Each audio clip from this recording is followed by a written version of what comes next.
मुंबई का धुरंधर कौन, फडणवीस या शिंदे, उद्धव या राज ठाकरे? हालांकि दोनों मिले हुए हैं। उद्धव राज ठाकरे अपने ठाकरे नाम से इस बार बड़े बड़े दावे करते हुए नजर आए, तो वहीं दूसरी तरफ आपको बताते चले फडणवीस और शिंदे ने एक साथ मिलकर हुंकार भरी है बदलाव की।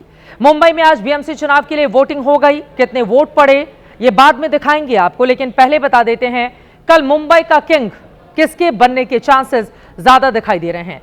तो खबर ठाकरे भाइयों के लिए बहुत खराब आती हुई दिखाई दे रही है, क्योंकि बीएमसी चुनाव पर 5 एग्जिट पोल आए हैं और 5 में ही डंके की चोट पर देवेंद्र फडणवीस और एकनाथ शिंदे का डंका बजता दिखाया गया है।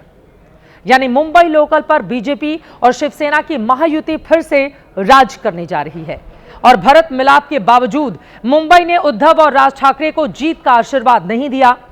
लेकिन ये एग्जिट पोल ये भी बताते हैं कि मुंबई ने भाई भाई की राजनीति पूरी तरह से ठुकराई भी नहीं है।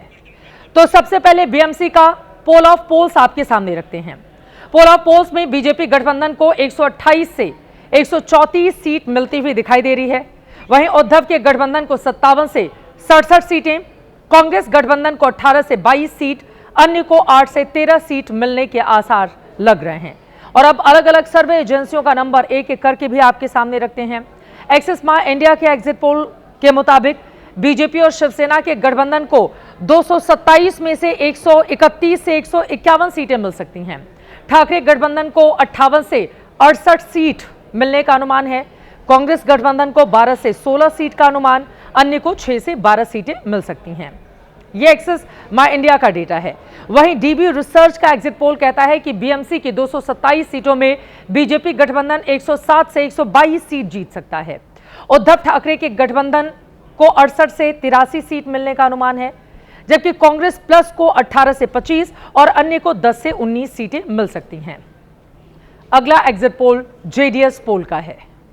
इसके मुताबिक बीजेपी गठबंधन को 127 से 154 सीटें मिलने की उम्मीद जताई जा रही हैं। ठाकरे गठबंधन को 44 से 64 सीटें, कांग्रेस प्लस को 16 से 25 और अन्य के खाते में 10 से 21 सीटें जाने का अनुमान लगाया जा रहा है। अगला एग्जिट पोल जनमत पोल का है, जिसके मुताबिक बीजेपी गठबंधन 138 सीट जीत सकता है। उद्धव ठाकरे के गठबंधन को 62 सीटें मिलने का अनुमान है।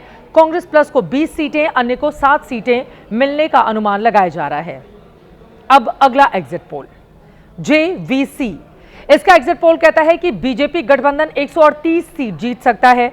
उद्धव ठाकरे के गठबंधन को 59 सीटें, कांग्रेस प्लस को 23 सीट और अन्य को 7 सीटें मिल सकती हैं।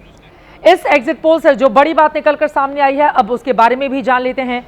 सबसे बड़ी बात यह है कि बीजेपी पहली बार मुंबई में अपना मेयर बना सकती है। उद्धव और राज ठाकरे के साथ आने से भी कोई फायदा नहीं मिला। करीब 3 दशक बाद बीएमसी की सत्ता से ठाकरे परिवार की विदाई हो रही है। एकनाथ शिंदे मुंबई में मराठा राजनीति के नए चाणक्य बनकर उभर सकते हैं और नफरत की राजनीति को मुंबई ने खारिज कर दिया है। जिस तरह के बयान लगातार ठाकरे बंधुओं के हवाले से सामने आ रहे थे, चाहे वो उत्तर भारतीयों को लेकर हो, चाहे वो दक्षिण भारतीयों को लेकर। वैसे मुंबई के असल नतीजे कल आएंगे। कल सुबह 10 बजे से वोटों की गिनती शुरू होगी। तब पूरी तरह साफ होगा कि नतीजों के सियासी मायने क्या हैं। ठाकरे परिवार अपना मुंबई का किला किस हद तक सुरक्षित रख पाएगा, या उसकी मुंबई को लेकर भाई भाई के ख्वाब समंदर में बह जाएंगे। बीएमसी में इस बार अनुमानित 50% मतदान हुआ है। वहीं 2017 में 55.28% मतदान हुआ था। 2012 में 44.75%, 2007 में 46.05%, 2002 में 43.25%, 1997 में 44% वोटिंग हुई थी। और अब महाराष्ट्र के इस मिनी विधानसभा चुनाव में वोटिंग कैसे हुई, उसके दर्शन भी आपको करवा देते हैं। एक एक करके 8 तस्वीरें आपके सामने रखेंगे, जहां पर सीएम देवेंद्र फडणवीस से लेकर डिप्टी सीएम एकनाथ शिंदे ने मतदान किया। वहीं बीएमसी का गढ़ बचाने के साथ आए दोनों भाई उद्धव और राज ने भी अपने परिवार के साथ वोट डाले।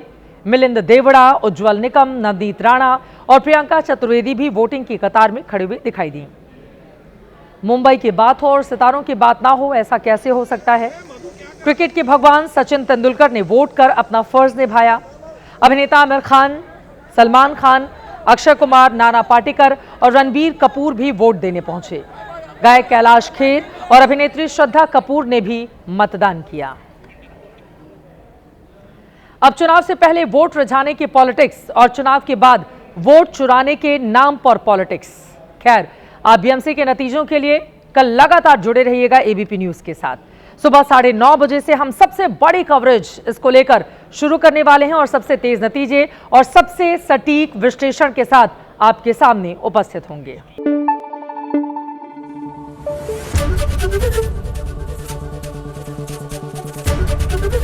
एबीपी न्यूज आपको रखे आगे।